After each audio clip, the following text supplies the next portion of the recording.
We are live. Outstanding. This is the Deutsche Tage Live podcast Here and There live experience. Obviously, as everybody is dealing with the event that COVID-19 has essentially brought upon all of us, we are trying to reinvent, and still bring Deutsche Tage to you. So with that, allow me to welcome you to our live Here and There podcast. Allow me to introduce you to the room first. And the individuals that we have in the room, you may not have actually seen in person, but here is your opportunity to put names to the faces. I'm just going to start over to my left. On your screen, it's actually right underneath, or beneath me in the sense. Jeana Anderson, the Executive Director of the GI. Jeana, guten Abend. Guten Abend. And all across the room, about very socially distant, about 30 feet, we have Claudia, the Director of Language Services at the GI. Claudia, guten Abend. Guten Abend. I guess somebody has to sit in the corner. You can already tell this is physical distancing, not social distancing. Taken care of. So you can already tell this is a pretty relaxed group. So in that vein, to the most relaxed person that we have at the GI, Katrin. Guten Abend. Moin, moin. This is the voice that you've heard on the podcast a million times with moin moin, which is a little more on the northern side of Germany. Welcome. But let me also sponsors for tonight. For one, thank you very much to the German-American Chamber of Commerce, the GACC of the Midwest, particularly the Minnesota chapter. The GACC, in case you're not aware of them, works to promote German-American business relations and to support trade and investment between Germany and the United States, especially, of course, in the Midwest. So thank you very much for your support. And then certainly we would also like to extend our gratitude to the Goethe Institute for the support of the Here and There podcast. The Goethe Institute is Germany's cultural institute, active worldwide to promote the study of German abroad and encouraging international cultural exchange. So also from our end, of course, herzlichen Dank. So what does this actually look like tonight? We have a, let's just call it, program developed for you. Everybody's favorite, of course, is grammar. That's what we do. That's what we do really good. So particularly Jeana and Katrin are excited. So in that sense, allow me to hand it off to Jeana and Katrin, who have the first topic for us tonight. Prepositions. Take it away, ladies. I have no idea. Educate me. Well, I'm the only non-native speaker here in the group, so I feel a little bit intimidated, but I just want to say to all the other non-native speakers out there, they come to me with their grammar questions, because one of the things I've learned is that Germans a lot of times don't know their own grammar very well. So shout out to all the other non-natives out there like me who've had to struggle, and it's a lifelong journey trying to learn this language. So before I was executive director of the GAI, I was a German teacher, and what really was my passion was grammar. I'm a grammar nerd. I'll say it loud and proud. I collect grammar books, and I actually used the phrase today, I'm grammar giddy, about what we're about to do here tonight. So we're hoping to answer your grammar questions, any of those nagging things you want to know about the German language. We're going to get some pronunciation help from Katrin, because she's from Hanover, which we know speaks the best German in all of Germany. But our first grammar topic is a preposition. So, and again, I think how the format is, if you have questions, you can type them into the chat. And we have Krista at home who will be feeding us those questions. We'll answer your questions the best we can here live during the event. So right now we're on the topic of prepositions. So if you have a burning preposition question, please let us know. Katrin, which preposition should we start with tonight? I think the accusative prepositions would be a good point to start. All right, so I'm going to test you. Katrin, without looking at your notes, what are the accusative prepositions? Für, gegen, ohne, And how do you remember which ones are accusative? Oh, we can sing beautifully with It's a Small World After All, I believe. A song that was unknown to me before I moved here. Durch für Gegen, ohne, durch, durch, für, gegen, ohne, durch, für, gegen, ohne, durch, für, gegen, ohne, Good.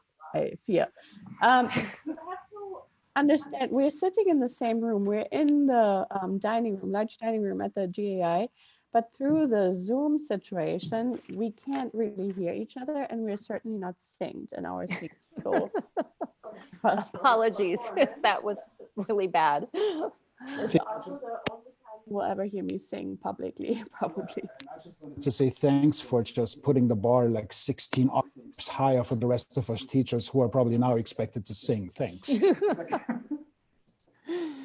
Well, if you don't want to sing, you can also, this little chant, which I taught my students was, durch, für, gegen, ohne, Deutsch zu lernen ist nicht dumm.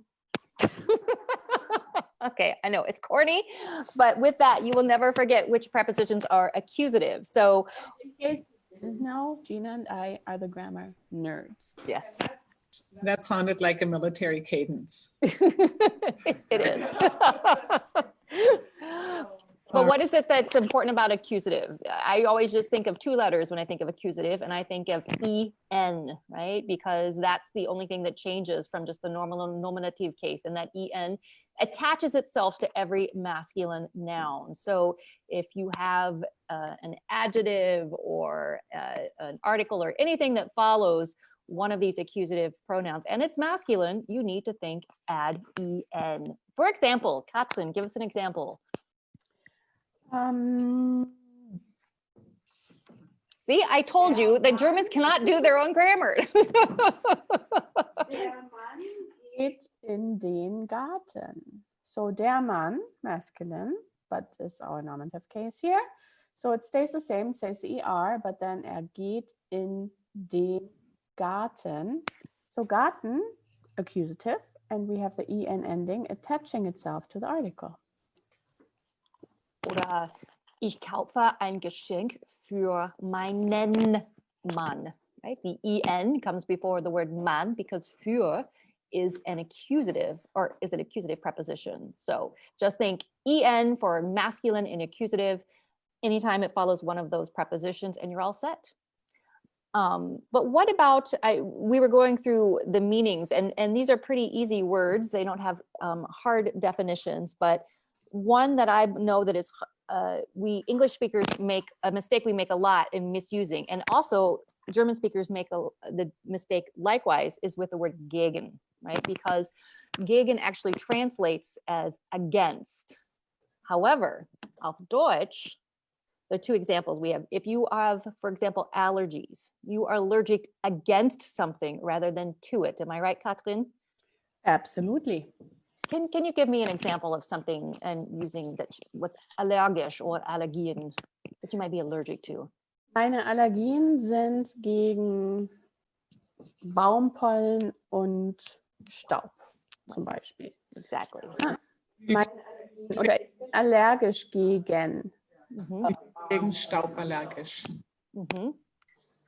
I know friends of mine who are native German speakers, a lot of times will still make this mistake after having learned English for 20 or 30 years. Will still say, oh, I'm allergic against hay over this time of year or whatnot. So ich bin allergisch gegen, or auf English, I'm allergic to something. I would like to interject with our first question. Oh, wow. Prepositions, and the question is, what are the accusative or dative prepositions? Well, you should ask.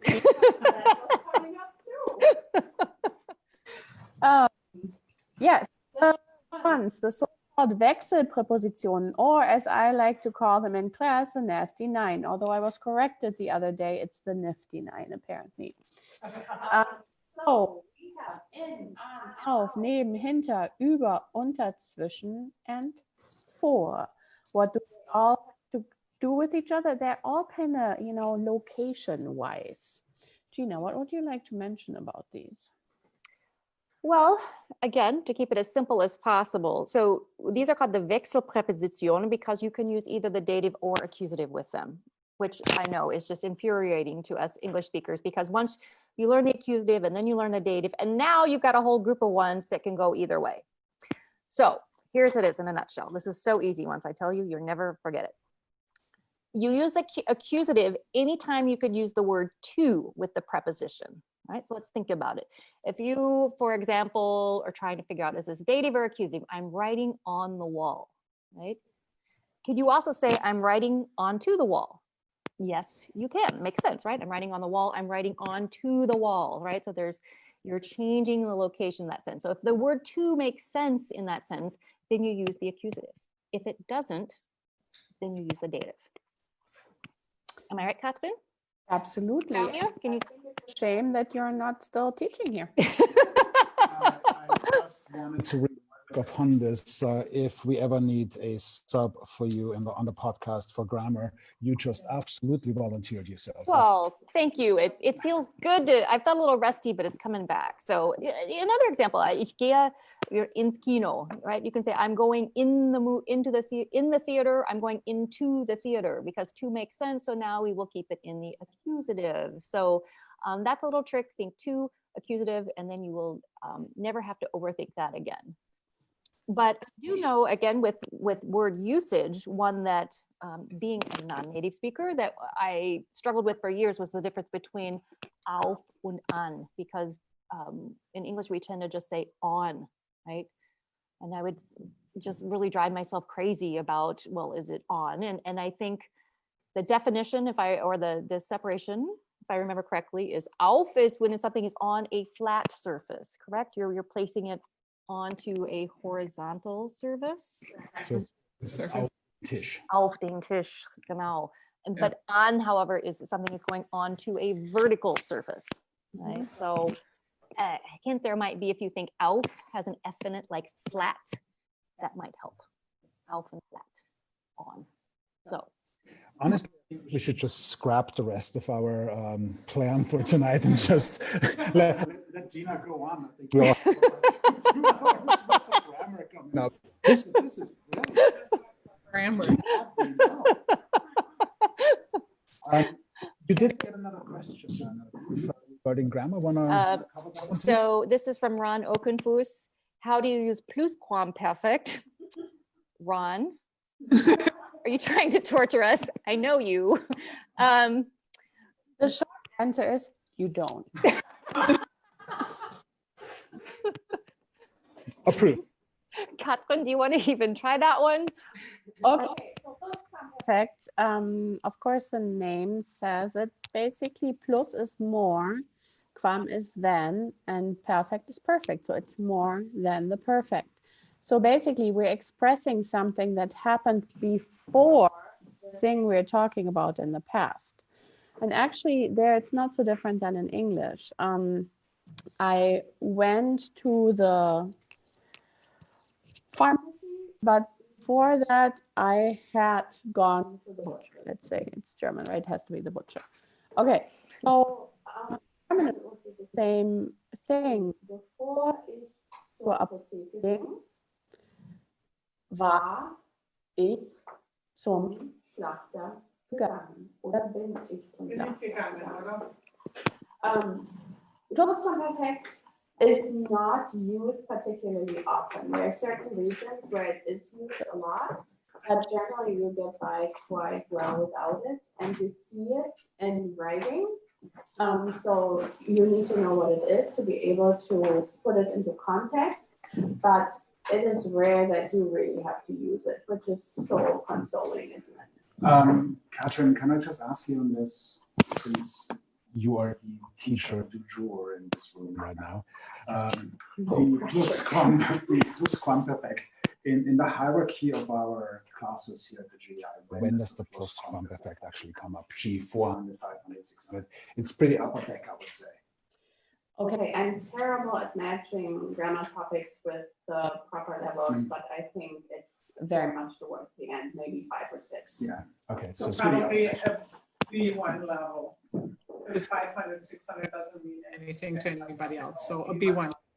So pretty advanced at that Yeah. point. The Plusquamperfekt, like many other things in German, really relies on the forms of haben and sein, which is why we push knowing those verbs really, really well. You can do everything throughout the entire German career. So my one bit of advice to you is learn those haben and sein, to have and to be. They are weird and a little bit different, just like in English, really. But they're important. All right, let me sidestep the whole grammar thing and go into something a little more lighthearted, perhaps with a cultural twist to it. We did ask for bloopers, things that actually happened in your life that are perhaps noteworthy, a little bit of a raised eyebrow, or just simply something to make you laugh. And one of the bloopers that I have here is when does Freund or Freundin actually mean just boyfriend or friend or girlfriend.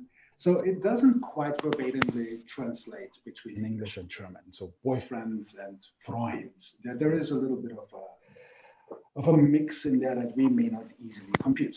And the blooper here, quote unquote, was when I was studying abroad in Germany, I lived with a host family for the first 6 weeks. I met some German friends at school or out and about, and I had a friend named Matthias. I always referred to him as mein Freund. And little did I know, my host family assumed for weeks that he actually was my boyfriend. I think this has really more to do perhaps with how we interpret boyfriend, girlfriend, and Freund in Germany as a cultural and translation type of blooper, if you will, but not necessarily something where somebody jumped headfirst into a puddle. Well, and I think it's a translation challenge, right? Here in the US, when you are going to study with somebody, you add that boyfriend or girlfriend. And friend by itself is what we maybe in Germany would more say acquaintance or something, right? Because we use a whole different word for that. It's somebody that we know, but that is kind of funny, right? If you talk as a girl or as a woman about your friend, it is somebody you're closer or you're intimate with. And if it's just somebody you hang out with, you would say, you know, acquaintance or something, or kumpel, or, you know, you might use a completely different word.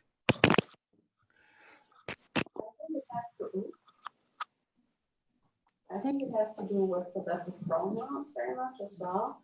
So if you're saying mine or dein in front of it, mein Freund, meine Freundin, and so on, you're referring generally to a romantic relationship of some sort. If you added Günther in there, mein guter Freund or meine gute Freundin or eine Freundin and ein Freund, or meine beste Freundin, so if you're basically entering qualifying adjectives, then it becomes clear that this is not romantic. Okay, so it essentially the word Freund in itself is just ambiguous to give you room to move, and within that movement, so to speak, just to add additional qualifiers as to what that person actually really means in your life, and then of course outside of context. Yeah. Okay, got it. Interesting. Cool. Moving on, of course, we're not just gonna fill you up with grammar and bloopers, but we actually also to ask you some questions. We actually are not. Is it time for trivia already? We do have some trivia. Oh my gosh, we didn't even get to the dative. We'll do that later. Much later. We will come back around. Okay, so do you want to start with the first one, or should I? Sure. I mean, Okay. first, so there are prizes. So the person, we're going to have a couple rounds of trivia, and the person who wins, who answers the questions, all 3 questions correctly in each round, will win one of our semi-fabulous prizes, which is a GI Deutsche Tage party pack. And that contains some Paulaner beer and Jägermeister and a Brezel, I believe, and somebody helped me out what else is in there. So you cannot buy those anymore. We are sold out. But so winners of these questions or people who winners of these trivia rounds will win these coveted prizes. So the question is, how do you actually get the answers to us?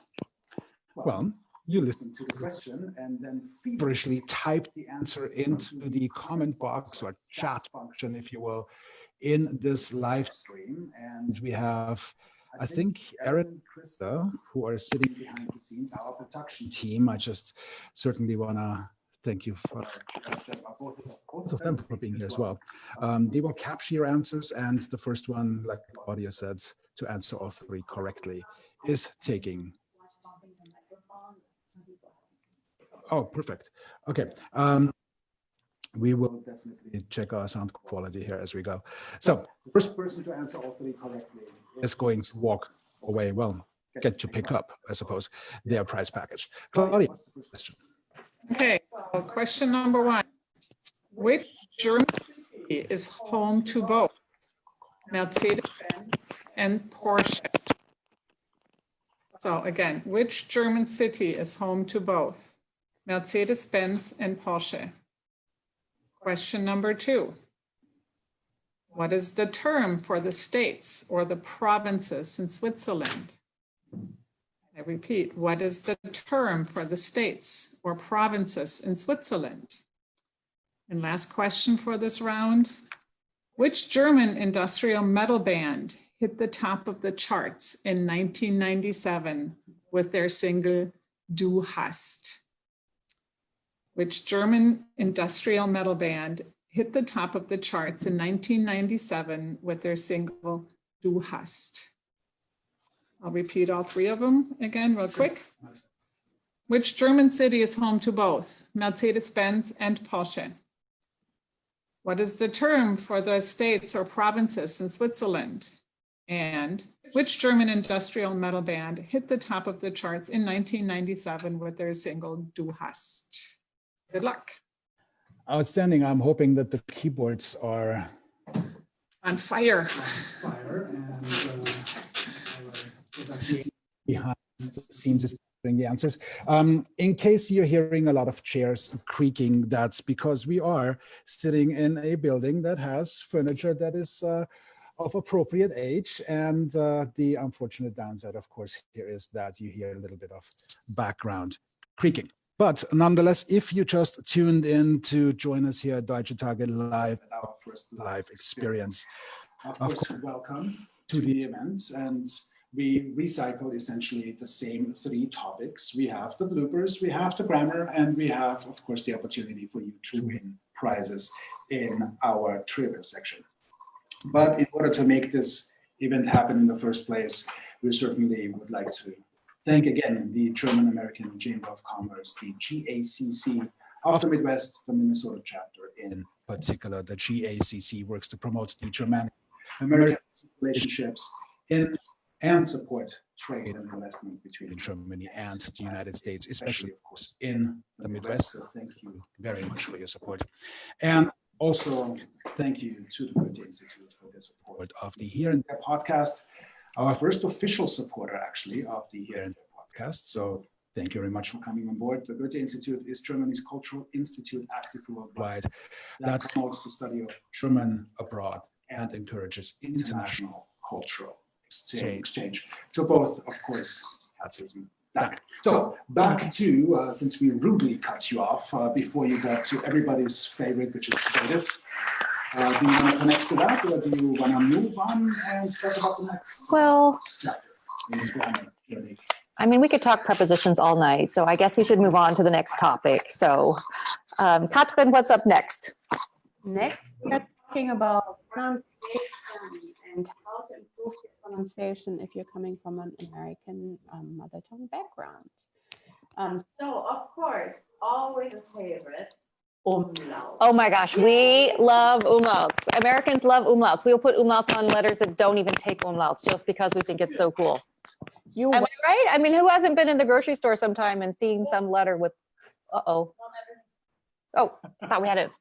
I've seen a letter that should not have umlauts on it, that is. So anyway, because we love it. And if anybody's lucky enough to have umlauts in their name, Günther, we're all jealous. Oh, well, then let me talk that because I have My mic? No, it's Nope. my mic. Sorry. See, that's why I cannot be trusted with more than one task at the same time. But to just backfill what I just tried to say, that of course, I had just said we're so jealous because you have umlauts in your name, and then you said, I have 2 umlauts. oh my gosh, how does one get so lucky?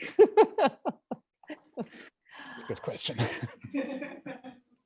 Okay, so Katrin, Yeah. I know that a lot of times what we do is because we can't understand really the difference between, so we'll say, is that you or you umlauts? And I want for you to pronounce you and then you umlauts, and let's see if we can hear the difference. Okay, before I do that, I would like to explain how these sounds are actually formed, because that might help you to distinguish them a little. Ooh, phonetics. So you can say your normal O, you can say your normal U, you can say your normal A, right? And if you're thinking about what your tongue does during that time, the tongue has its distinct position. However, if you're saying E and then you're just shifting the front of your mouth to, for example, U, so EU, you're putting in an U, but you're keeping your tongue back in the position that it has when you have an E. So let's talk.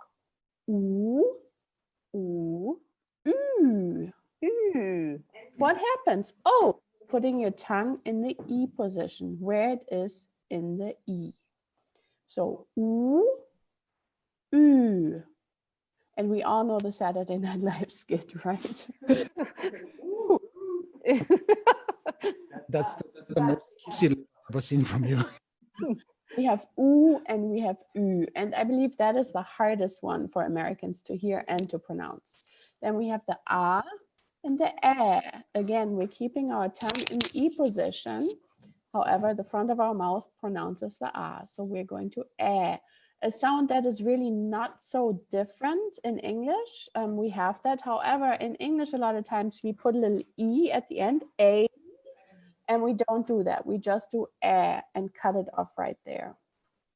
The last one is Ö, and we come from O to Ö. Again, we're keeping our tongue in the E position. You. I'm so glad this is going to be online. However, the tongue in the E position really solves all your umlaut problems, and we come from O to Ö. And I like to say the sound is a little bit like in hurl, and people really enjoy that similarity. So O, Ö, O, O, Ö, O. That's almost And similar. you can see, I can even leave my mouth in the exact same position, my lips. O, Ö, O, Ö. The only thing I'm switching around is my tongue. I'm putting my tongue in the E position in order to get these umlauts. Okay, so Katrin, I want you to go from the O with umlauts to U with umlauts. I want to hear them side by side. You see my mouth is a little bit rounder. And then it goes even closer. Again, so good. I hope you all at home are doing this with us. You can have to be a YouTube video. So I mean, it's just like you do it with O and U, right? You're doing the exact same O, movement. U, O, U. But it's a little bit tighter. And yes, Günther, he is about to fall off his chair. Ö and U. Oh man. Okay, so basically, you think keep your mouth like an E for umlauts, or keep your tongue like an E, your tongue. All right, that's a good tip. That's a really good tip. So Whoever's not laughing yet obviously hasn't been listening. That was very good, Katrin. You know, I was just wondering where the intersection was between asking in all sincerity or Jeana just really going out on a roll here, trying to position Katrin in the let's just Oh, no. I don't know. You tell me. It's not often we get a chance to get a phonetics lecture from a Hanoverian. So let's roll with it. True that. Also, really excellent place to do this is in your car on the way home from German class or work or something, because nobody hears you and you can and as much as you want. And nobody is gonna, you know, blink an eye. And I do know that it's much easier to do after you've had 1 or 2 beers. Correct? Absolutely. I go with wine, but yes. Okay, so we know, Yeah. well, we're still working on lessening the Yes. American accent. Do we have time? Absolutely. So Katrin and I were talking, we're like, what are those mistakes that we English speakers make that just drive you absolutely nuts, that are a sign that we're Americans? And my list here was the SP, the ST, and the Z.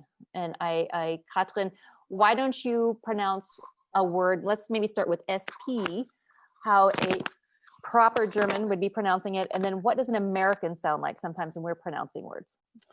So really the German way to pronounce that, you have a much fuller mouth, right? You have the sh situation. Also, old Saturday Night Live skit, stovetop stuffing. However, we sometimes in English use the word Spiel. That's a Spiel. And that is exactly how it should be pronounced. It's a sh sound So instead it's of like SCHP. You gotta think of like a CH in there before the P. Yeah. as opposed to the Spiel and so on, you say when you're from Hamburg, but nowhere in the rest of the country, or I believe not in Austria or Switzerland either, you do that. So if you do that Hamburg dialect, of course you have to do all Hamburg dialect, and that gets tricky.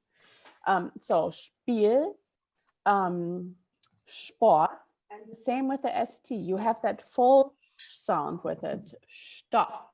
Right? It's a beautiful one, especially when you can scream it out, stop!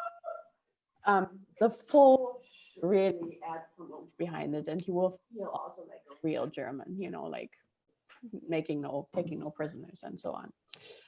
For the Z, and that one is really one that is very, very quickly. Every time you see a Z, really mentally have to think TS. So Ziehen, soup, and so on. It's not Ziehen. It's not a voiced S at all. It's really a TS sound.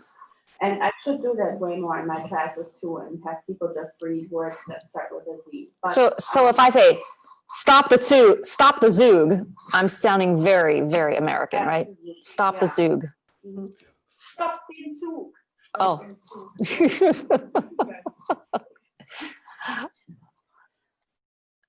Okay. We have a Oh, question. I got another question in. The question is, how is A different than A? Oh, beautiful question.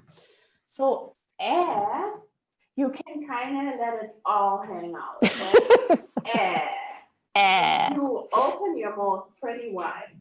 However, E, you have it a little bit closer, and your tongue is not in this E position. It's lower. You can express this stuff. But E, you have a little bit of that feeling in it, and a little bit more of the type going on. I'm not sure that this really helps, but this is the best I can explain it right now. E, E. So you can see in my mouth, for the mouth goes open further, and for E, it stays a little bit more shut this way. E, E. Nice. And to make your life a whole lot easier, we do have pronunciation classes coming up this summer. So if you wanted to come and throw those faces back at us, join us this summer. Do we have any other umlauts we need to practice? Well, I was going to move on to our last difficulty for us, a giveaway for us English speakers, and that is the R, because we tend to always use a hard R, especially when it's at the end of the word. And I know that gives us away a lot of time. That's if somebody is trying to mimic an American speaking German, they'll ich bin Amerikaner, that R at the end. So Katrin, what tips do you have about how to soften that R and make it sound more authentic? Basically, forget about the R and just put some sort of, as we like to call it, schwa sound in there. Americana. What other words do we have with R?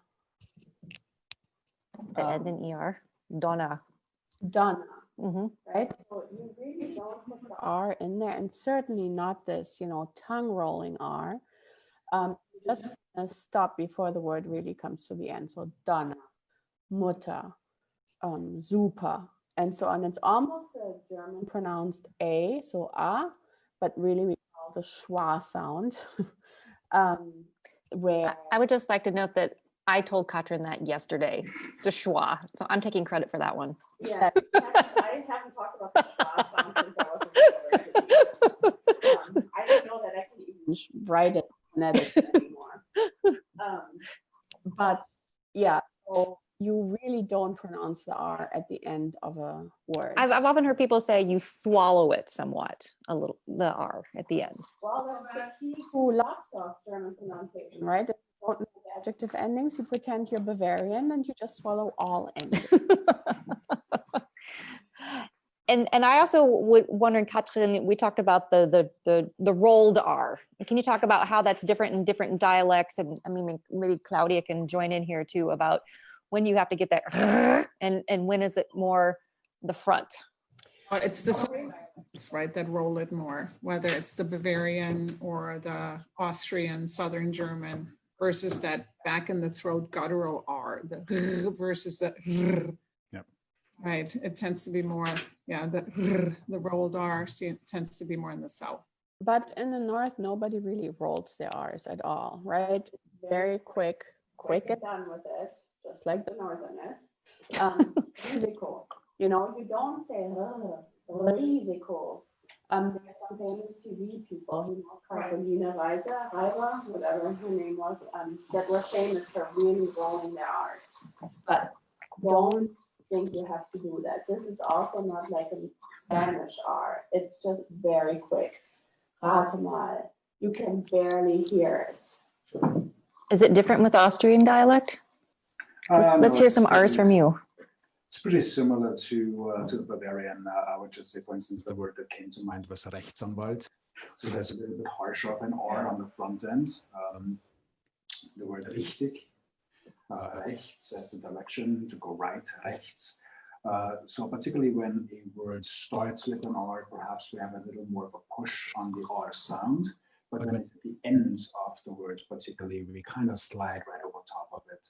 For the most part, of course, there are exceptions. But I would say in 9 out of 10 cases, we kind of slide on top of that, like you said earlier, the word Mutter, Vater, Bruder. So you don't really hear the R as pronounced, particularly the word Bruder, I suppose, stands out there, where you have the BR, the R sound is really there. And then at the end of the word, it almost disappears. So Bruder, brother, Bruder. Those are the examples that I usually use. I think really with German, something second. You can say a word with an R in the middle or at the beginning, and I can tell you basically where you're from. It's quite distinctive between Austrians and Swiss and Southern Germans and Northern Germans. And I'm not even talking about Eastern or Western. So you would have identified me. Yeah, especially that. Oh, we would have identified you on so many levels. And Jeana's point, right? Especially if you say that R at the end, like Amerikaner, or there is no sound in R in German. It never sounds like Yeah. It either sounds like but not But saying all these things, we know, of course, that learning a foreign language, especially after age 6, will cause you to have interference from your native language. And you know what? As an American learning German, you will get all the credit already, and people won't care. They'll be impressed that you are learning the language. So don't let that hold you back from talking. It's something you can keep in the back of your mind, or if you're awake at 3 a.m., you can practice that. But generally speaking, we will understand you. good point, right? And any effort to speak German is better than no effort to speak German. So since you used the appropriate word, being impressed by Deborah Kellogg, our first fast keyboardist, who also had the correct answers to the first 3 questions. So Deborah Kellogg, you won trivia number 1. Congrats. Congratulations. Yes. Congratulations. Yeah. So we send Deborah information on where to pick up the price tag here at the GI on Saturday between 11 and 2. Is that correct? Yeah. So you will receive, or W will receive information. There was also another question where somebody asked if we have scholarships, and the short answer is yes. Yes. Please take a look at our website, and we have scholarships for all classes and language programs. Question, and I'm asking you to hold the answer until we're done with the bloopers. So I'm just gonna throw the question that you resonate with it. Think about it. Are there wild boars around Berlin? Are there wild boars? Yeah. Wildschweine. Wildschweine. I wasn't sure I had understood you correctly. Because the It's blooper, like an urban myth, right? well, the blooper goes as follows. When I lived with a host family in Berlin, my host father liked to tease me and tell me jokes. One thing he always told me was that there were Wildschweine in our neighborhoods in Berlin. He lived in Berlin-Zehlendorf, the southwest part of the city, which is pretty green. Whenever I went out at night to a bar or to a party, which of course this is what we do, he would tell me that as I left to watch out for the Wildschweine when I came home. I always sort of laughed it off, but when I was on the way home alone at night from the subway or the night bus, this has like all the markings of a really great movie script. I could remember what he said, and I ran home scared. So the question then becomes, of course, are there wild boars? Are there Wildschweine in Berlin? Now, I am not a Berliner. We have. So, I'm just looking over to Claudia. the whole thing, I'm not from Berlin either, but the whole thing, and Katrin might be able to talk about that too. Growing up in Germany, Wildschweine, wild boars are the thing, isn't it? I mean, we don't really have them here in Minnesota, but they are fairly common in Germany. And it's quite a delicacy. Oh, I have seen one skinned hanging from a hook. Yeah. I worked in a restaurant in Boschweil, the huge metropolis right outside of Freiburg, in a Gasthof. And we were known for our Wildspezialitäten. And I was sent one day down to the Keller to go get some potatoes. And the hunters had, if they shot a Wildschwein, they would bring it to the restaurant. And then it got skinned and it got hung up by a hook down in the Keller. And then it was cooked later. And I was not expecting to see a skinned Wildschweine hanging from a hook when I went down. And so they are in Germany. And so I guess if they're all over, some of them are going to make their way into Berlin. I remember reading a newspaper article about one he would eat garbage in the alleyway of a restaurant and actually ran into a restaurant once and was hiding under the table. And when somebody sat down at the table, a Wildschweine bit his ankle. A Wildschwein. There. I actually did look it up. So it's not just urban lore or urban stories. There are actually quite a few wild Wildschweine in Berlin. They are attracted by the food and they are smart. They're savvy. They're also large and very aggressive. Especially if they have piglets, and I forget what they're called. There's a certain word for them. Frischling, well, there you go. They're little brown and have little stripes. They're actually very cute, but any mama boar will be very, very aggressive. And there was just a recent article that somebody got actually attacked by a wild boar in Berlin. And there was another thing in the news where the police actually closed the street for a whole Rotte, and that's a group of Wildschweine to cross the street. So yes, they are in Berlin. And yeah, because they come where the food is, and there's enough green space in Berlin and around Berlin for them to be around. And they make a heck of a mess because they dig with their noses, and you could always see in wooded areas in Germany where the Wildschweine, where the wild boars live, because it was muddy hole everywhere because they make a big mess. So Here, the deer do to a garden. You know, if you have a garden in the backyard, that's what the wild boars do in Germany to the garden.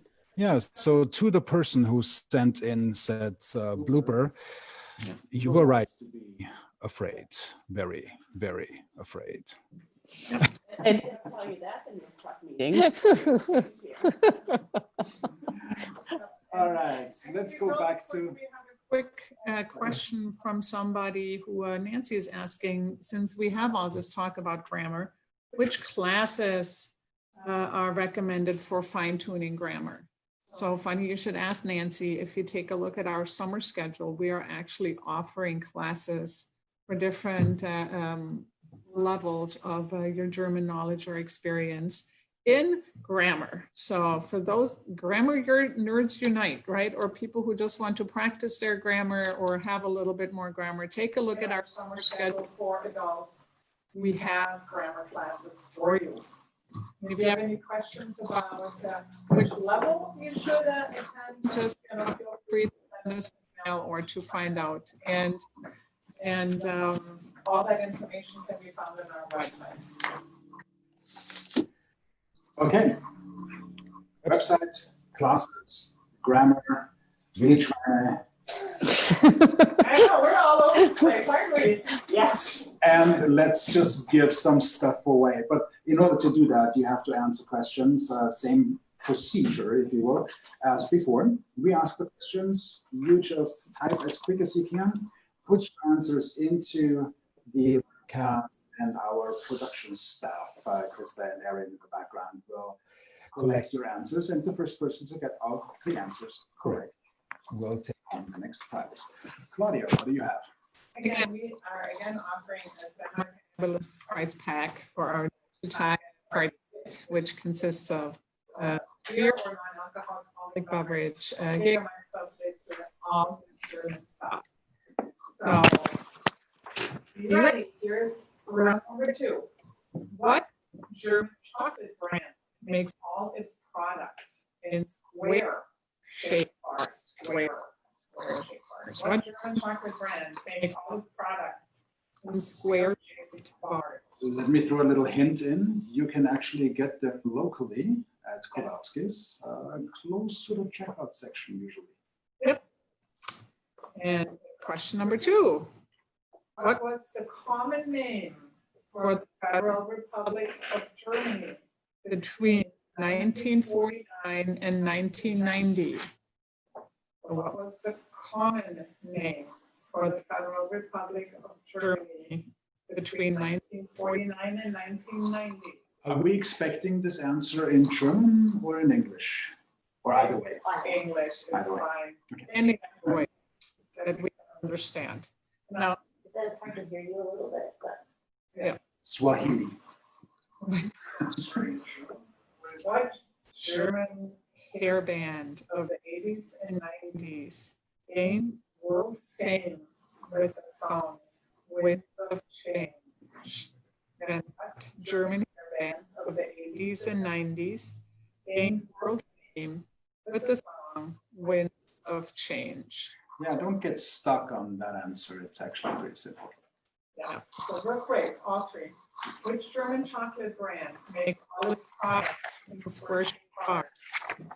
What was the common name for the Federal Republic of Germany between 1949 and 1990? And which German hair band of the 80s and 90s gained world fame with the song Winds of Change? The first package went out to Deborah Kellogg. I hope that you guys are researching quickly, typing even faster for somebody to have all the 3 correct answers. And in case you're just now tuning in, this is our first live cast actually of the Hier There podcast, wrapped into Deutsche Tage, since we obviously are in the socially distance challenge, if you will. So this is our attempt to come as close to you as we can. In case you haven't met us yet, because you just tuned in, these are the voices actually behind the Here There podcast. Frequently, we try to convince Jeana to join us. So most often, she actually escapes us. Tonight, you're here, Jeana, the executive director of the GA. Thank you. My pleasure. All the way across the room, obviously you can see the way I I do, but about 20, 30 feet. Claudia, the Director of Language Services. Claudia. Yes, we are practicing physical distancing. Yes, and the self-declared grammar nerds, would that be fair to say? I call it Queen of Hanover. Queen of Hanover. You can do that, I value my life.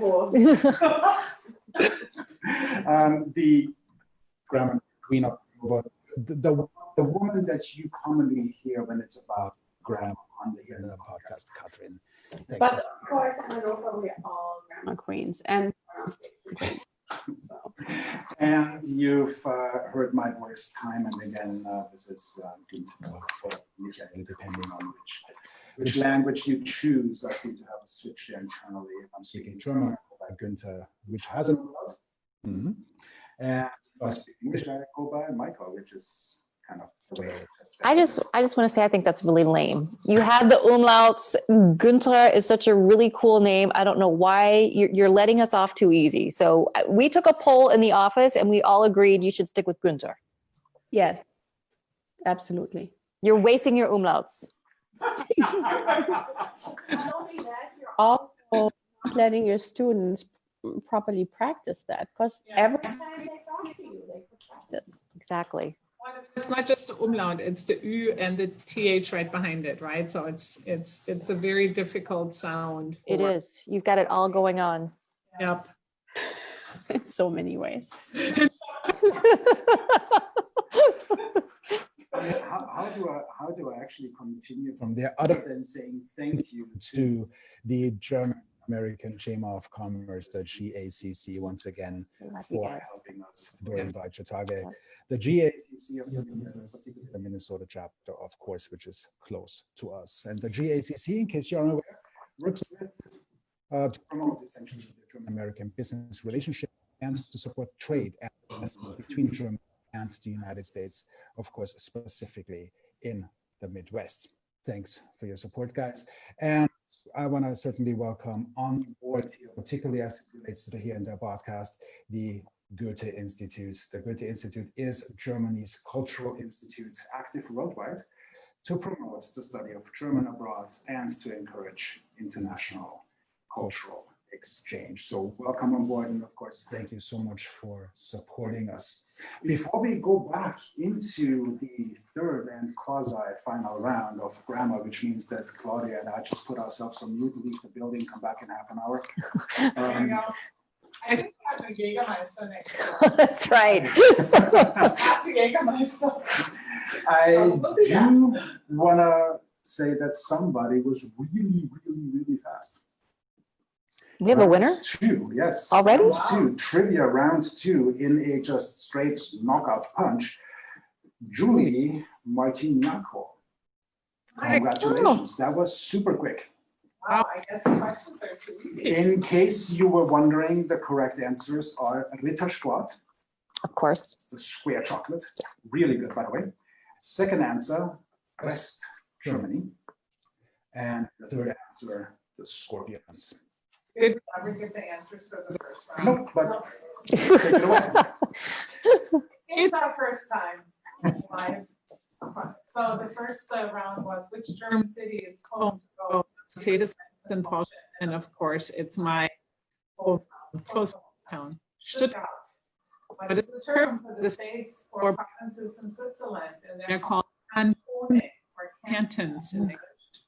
And which German industrial metal band the top charts in 1997 there's a in the band called Rammstein. Rammstein. That was a good R. Rammstein. Yes. All right, so we had two bloopers, two trivia rounds. We have one more trivia round coming up. But before we actually send you down that path, we'll hand it back to the queen of grammar and the director of grammar.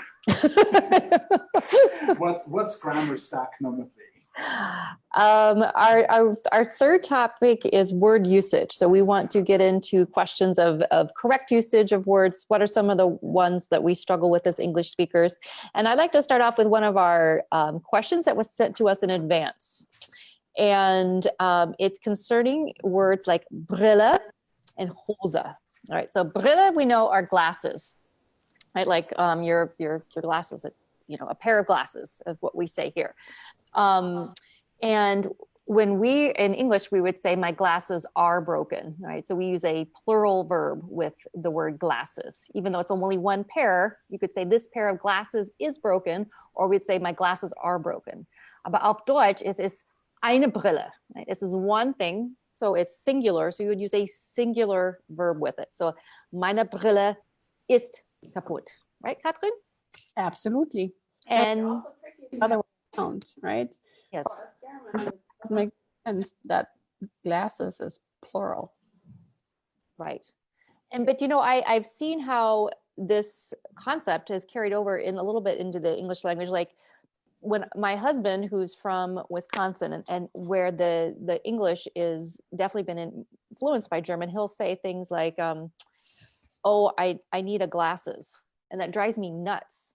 Or he'll say something like, there was another one I was thinking of, or a scissors. I need a scissors. That drives me nuts too, right? I need a pair of scissors. Does that sound weird to anybody else to say I need a scissors? I still say I need a scissors. You say a scissors or? Absolutely. It's interference from German. Yeah, I too. Yeah. say I need scissors. I don't use a scissors. That to me sounds completely wrong. Right. I need a scissors. That is just, it makes my ears hurt, literally hurt to hear that. So yes. That's the most pain-based that I've I'm a little concerned right now. Incorrect grammar does pain me. So the same thing with Hose, right? A pair of pants. Auf Deutsch, it's a singular because it is one article of clothing. So you say, deine Hose ist braun, not seine Hose sind braun. So thank you for whoever dialed in with that question. We hope that was was a good answer. I saw a smile there. So singular noun will then take a singular verb, even though in English we refer to it as a plural noun. So Katrin, what else is on our list? We are talking a little bit about prefixes. Oh, I love these. I would like to do a really quick one on fair, because fair is so confusing. We're talking V-E-R, correct? E-R. Yes, okay. What does it even do? So there are many different ways of things that fair really does. However, one that we can remember a little bit more easily is to misdo something. So if we have the reflexive verb or the reflexive pronoun with it, the sich, the fair generally means you're doing something wrong. Ich verlaufe mich. Ich verschreibe mich. I'm writing something wrong. And you can even make up your own words. We were laughing earlier about ich verspaziere mich. Meaning you're going the wrong way as you're going for a walk. Hat sich verkocht, right? So he did something wrong with the cooking. So that is one of the ways that fair is used significantly. And if we have the sich, it just means you're going about something the wrong way. As a general concept, we can say fair crosses some sort of boundary. So if we say, ich verlängere meinen Pass, I'm extending my passport. So we're here, but I'm extending it, so I'm crossing some sort of boundary. And this is very abstract. It has so many meanings. It's impossible to put it into rules. But this crossing over from one status into another, or crossing sort of boundary, we help with. And prefixes are super important. Can I share a story? Please. Okay, so when I was in Freiburg, I will embarrass myself to illustrate the point that prefixes are very important. So This is a blooper. this is a blooper / grammar. It's the best of both mixed into one. So when I was living in Freiburg as a student, I had applied for a job, and I had to make a phone call and call to set the appointment for an interview. This was back in the pre-handy days. And I was very nervous. You know, calling someone on the phone in a foreign language can be it can provoke a lot of anxiety because you don't have the visual cues. And so I was called the owner of a Sephora restaurant, and he wanted me to come back later that afternoon, and I was on campus from class. And I said to him, oh, das geht schon, 12 Uhr, ich muss aber zuerst nach Hause und ich muss mich ausziehen, right? And what I wanted to say, I wanted to go home and change clothes, which would have been umziehen, but I used the wrong prefix. I said ausziehen, which literally means to take off. So I had literally said, I have to go home first and undress, rather than what I meant to say was to change clothes. So that little prefix of aus versus caused some embarrassment on my point. It was kind of quiet there for a second after, and then I caught my mistake and I said, I mean. And I love the prefix because it always means there's some sort of change involved with what's happening. Umsteigen, right? You're going to change trains. You're going to get off and get on to another one. So I just want to let you know that from here on out, this story will be used in my class. Well, I'm telling you, for my students, I will share my blunders and bloopers so that they can learn from my mistakes. But prefixes are wonderful, and we all love the German prefix of mit, and that's another one for with that I've seen kind of translate itself into our American English, and you notice it more in places. Again, when I moved up here to the north, where there was more of a influence on German, I would notice people would saying, we're going into town, are you coming with? And again, for that just kind of drives me nuts because I'm coming with us. It's ending the sentence with a preposition, which we don't do. However, I can see that it comes from the German, kommst du mit, are you coming with? So that concept we've learned from English. So anyway. Let me offer you a reverse blooper while we're at it. Oh, good. Are you going to share one?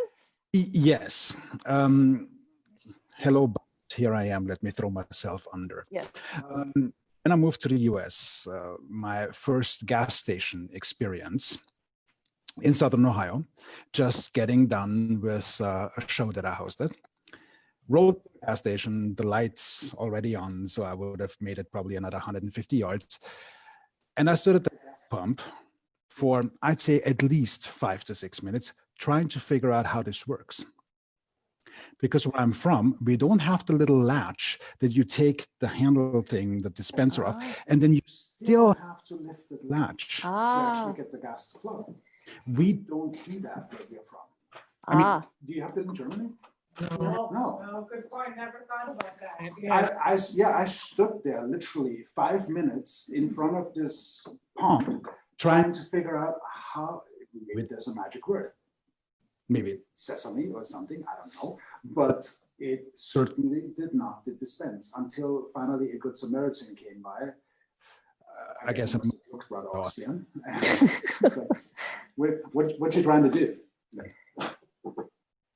Get gas? And he just then flipped the latch. So reverse bloopers happen, I guess. And that's what makes travel wonderful, right? If we didn't make these mistakes, we wouldn't have great stories to share afterwards. So I say go out there and make mistakes and have great stories to share.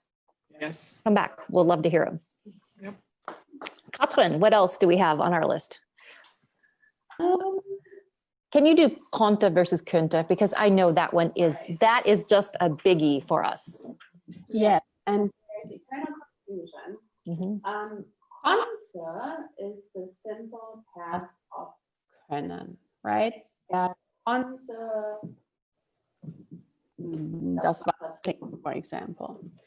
But könnte, then if we add the umlaut, is the conditional, right? Could, would, and so on. And the way to remember that is that really we build the conditional onto the simple past. So konnte, and then we just add the two dots. So we all know we love umlaute, it's awesome. But generally in the modal verbs especially, if we're just talking about the simple past, no umlaute. Okay, so if you're wanting to use the word can in the past tense, then you would use konnte. Correct. And I think why it's confusing for us as American speakers, because we would use the same word could Exactly. for past tense or for the subjunctive. However, in German is a distinction. So my guess is the mistake we make a lot is by to say, ich könnte schwimmen, als ich 3 Jahre alt war, statt ich konnte, right? Does that make sense? So think of can past tense. Yes, Right. yes. And of one word, just 2 words for things. For us, shadow and shade are really difficult to learn because we only have 1 word, shut, right? Oh, And yeah. so, are you going into the shadow because you're hot? Is a completely normal sentence for a German speaker. Of course, you can't really say that here. It's going into the shade. So the difference between shade and shadow, very complicated in the beginning. And I still have to think about it at times. Huh. I never thought of that. It seems so easy for us. Right. Well, so is German grammar for us. We don't think of Claudia, that was a bold statement.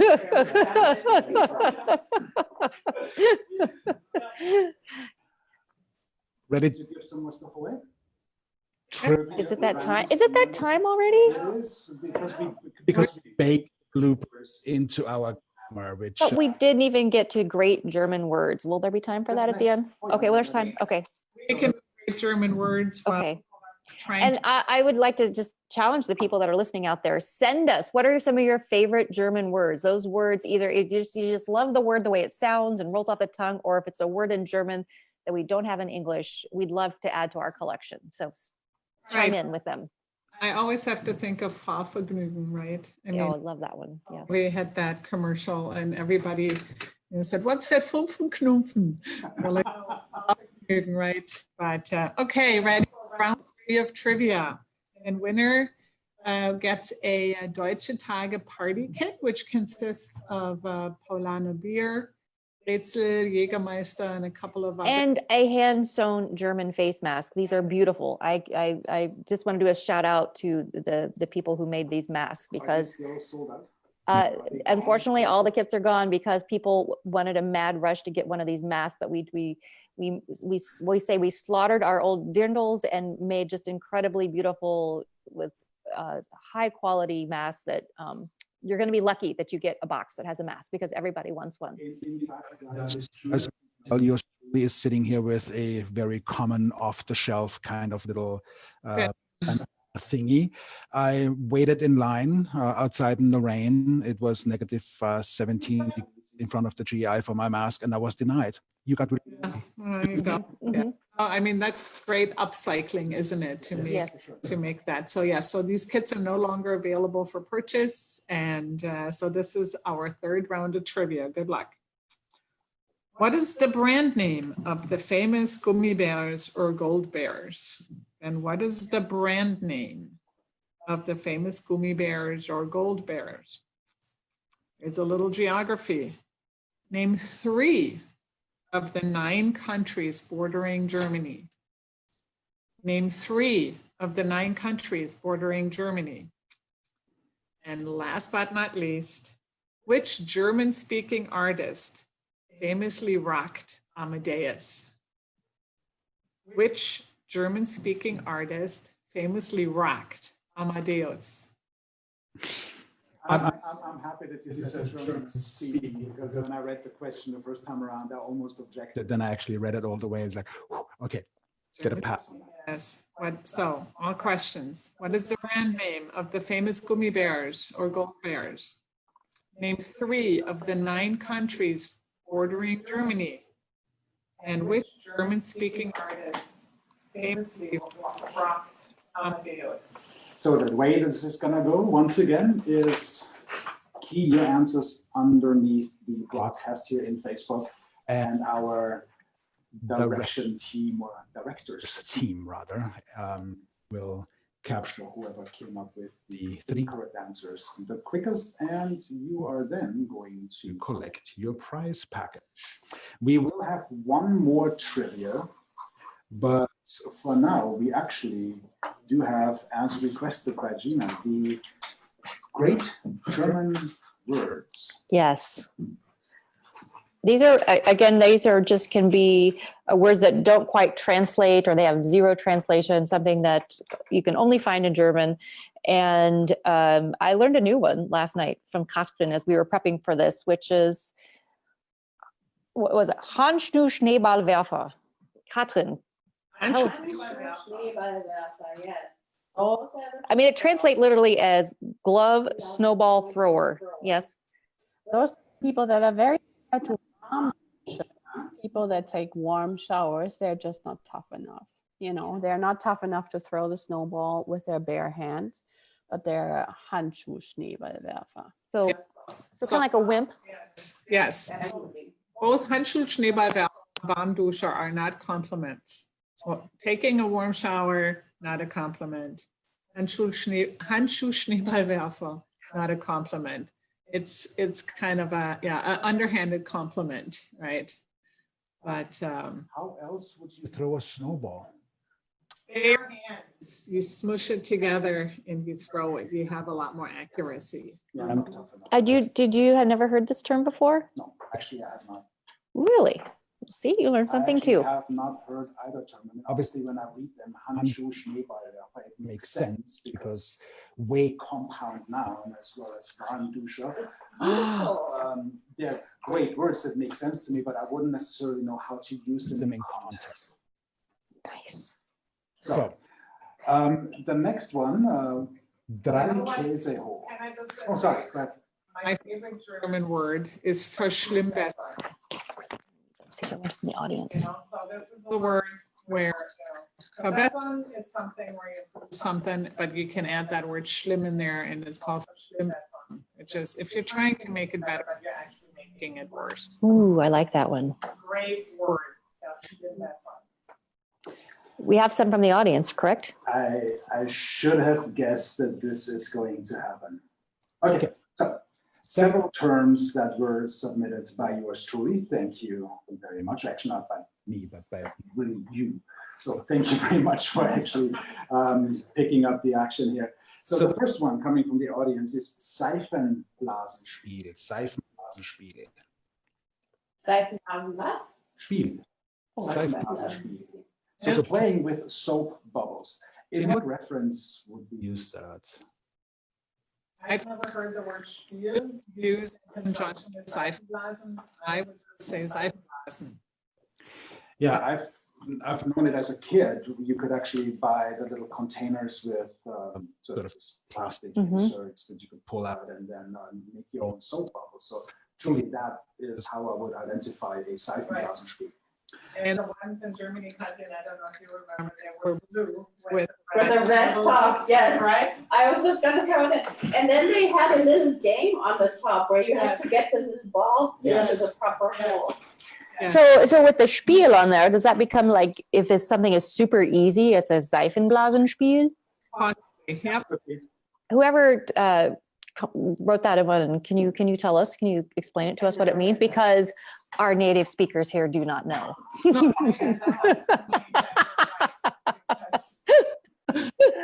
Okay.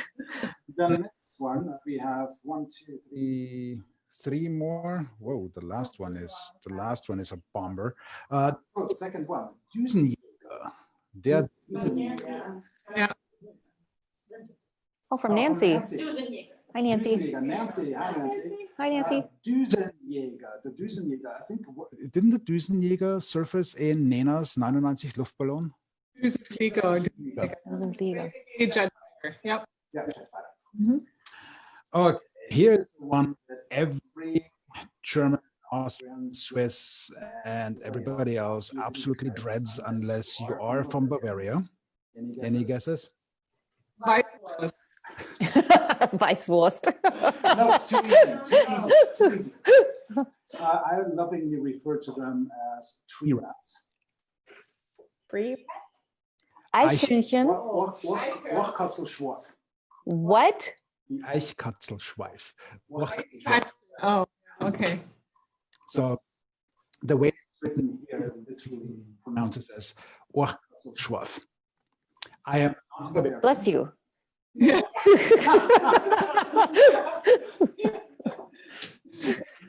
I can see why somebody submitted that. That is a mouthful. It is also not an easy one to pronounce because I mean, the pronunciation in itself, it reads is actually pretty simple. But if you are not Bavarian, to get that one out authentically, I would say. Nearly impossible. I even know where to start. Yeah. Waffle Schwab? Yeah. Okay. And You've got to begin me. Okay.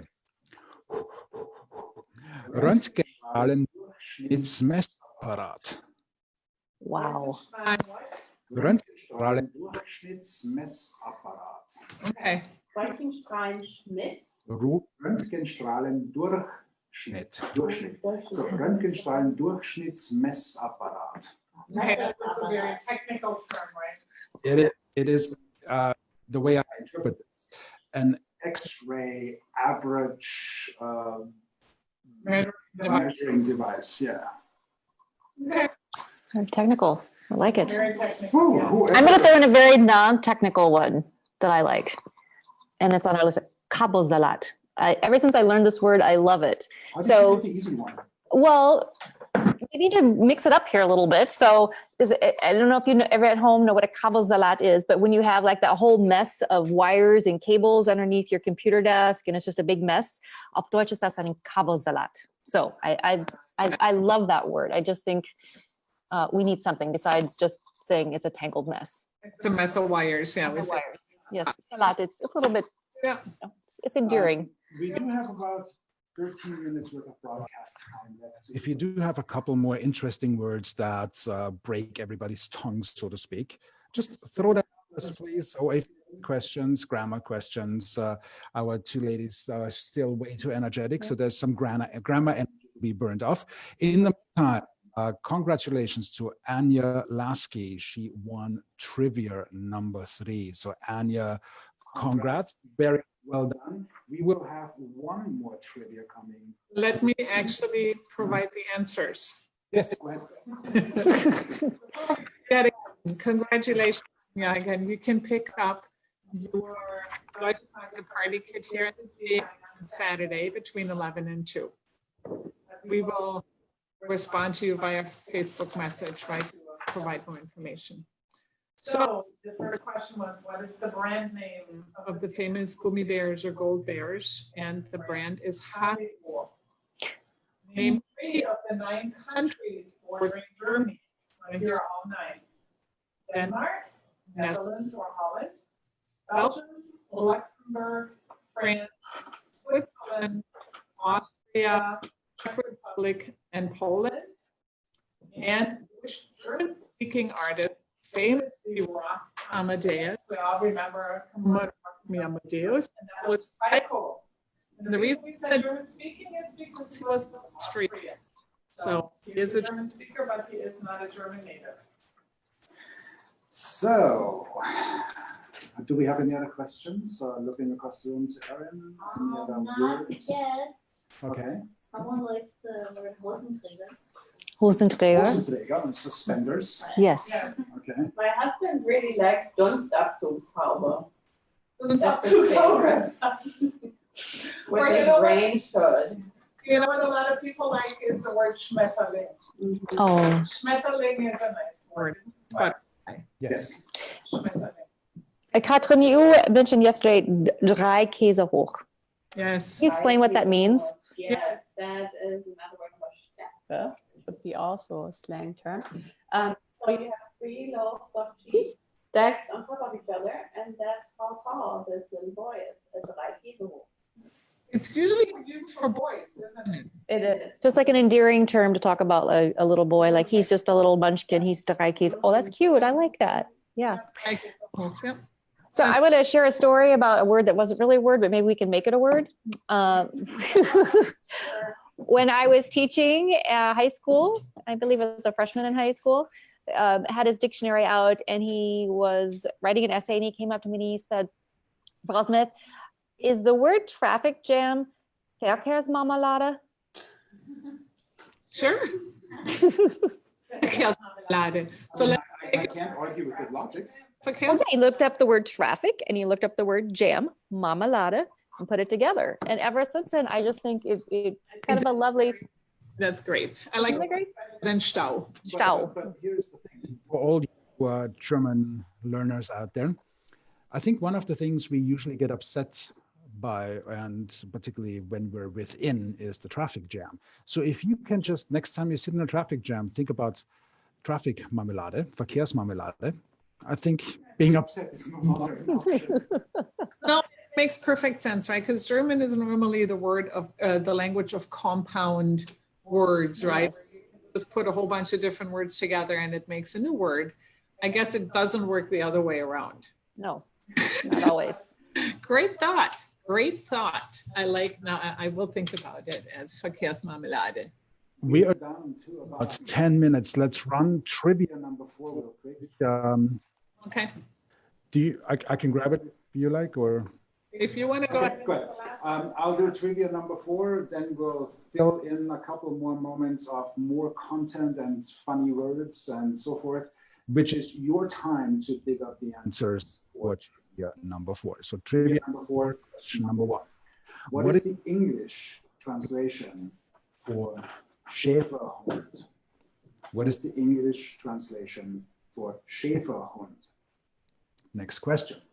What was the name of the popular Empress of Austria who was married to Emperor Franz Joseph? Franz Joseph the First. So again, what was the name of the popular Empress of Austria who was married to Emperor Franz Joseph the First? You can either give us the actual first name or her nickname, which I think she's almost more well known for her nickname or under her nickname.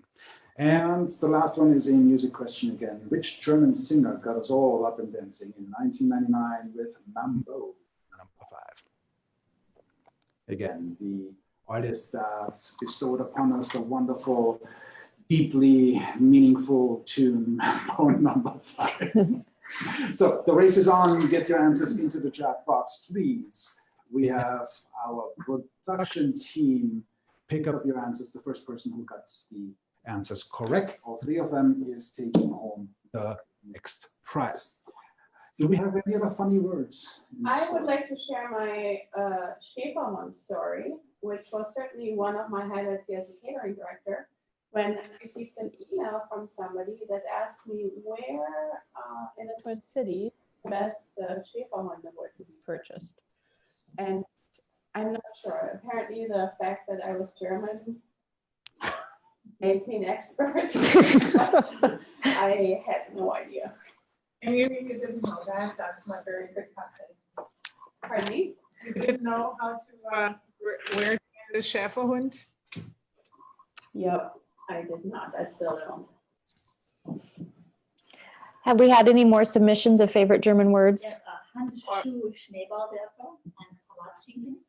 Palatschinken. Palatschinken. Something our Austrian can talk about, right? Palatschinken. Oh, wow. Allow me to elaborate. Palatschinken are the Austrian version of crepes, which is the, how do you, Like sort of the hoity-toity version of the French pancake. It is much slimmer, if you will. It's not as thick as the American version of a pancake. It is much thinner in texture, if you will. We usually put some traffic jam in, no, some marmalade. We usually put some marmalade in there. And then actually we did have something similar to the pancake house, also across Austria, particularly in Vienna. One location comes to mind. I don't know if it still exists. It's been many, many years ago. But still, it essentially was a pancake house version that did just elaborate creations with palatschinken. So jam, chocolate, fruits, with all kinds of fruits. You could go there for breakfast and actually have them stuffed with salmon. So all kinds of just fantastic concoctions wrapped around the idea of something that's flat and that grows up in a pan. Yeah, but don't be confused. That says Schinken, right? It has nothing to do with ham. I know. I kept waiting for the ham component. No? No ham. I mean, you can put ham in it. Ah, okay. I'm hungry now, so it sounds really delicious. Yeah, pancake. Palatschinken. Yep, it's a flat No version. one has answered the trivia yet.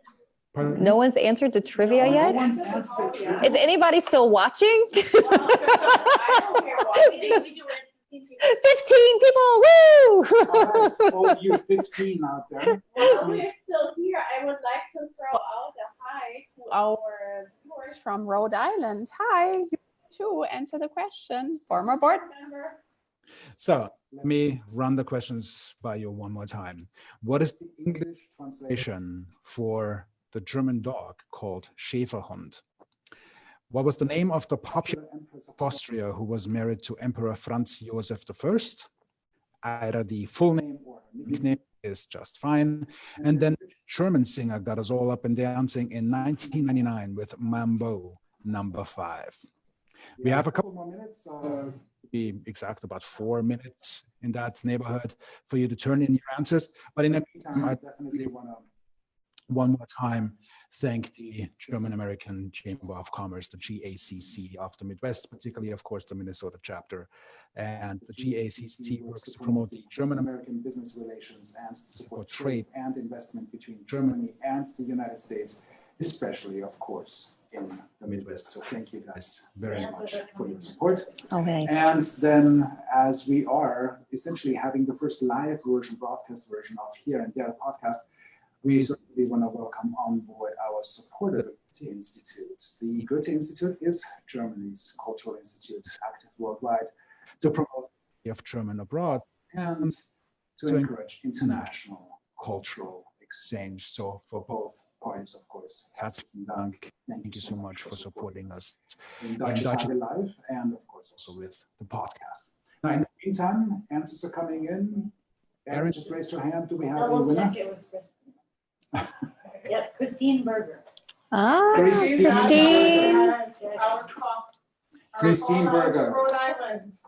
All right, so the answers for those who are still trying to ask Dr. Google. So question number 1, what is the English translation for Schäferhund, German Shepherd? What was the name of the popular Empress of Austria who was married to Emperor Franz Joseph I, Elizabeth or Sissi?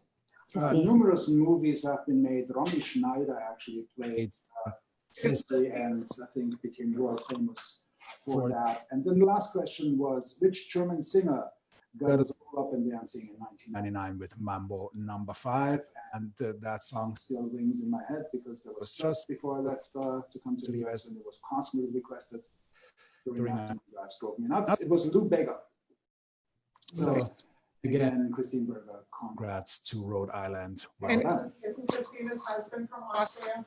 Isn't Marcus Austria? Marcos is, yes. So he had to know Sissy, right? Yes. So yes, I would think so. So it also means she had a built-in lifeline. Call Yes. Okay, well, this pretty much brings us to the top of the hour. Our first go around. So let me just wrap up with a question here across the room. What was that like first time live, Jeana? I had a lot of fun. I'm disappointed we didn't get to the genitive, but maybe next time.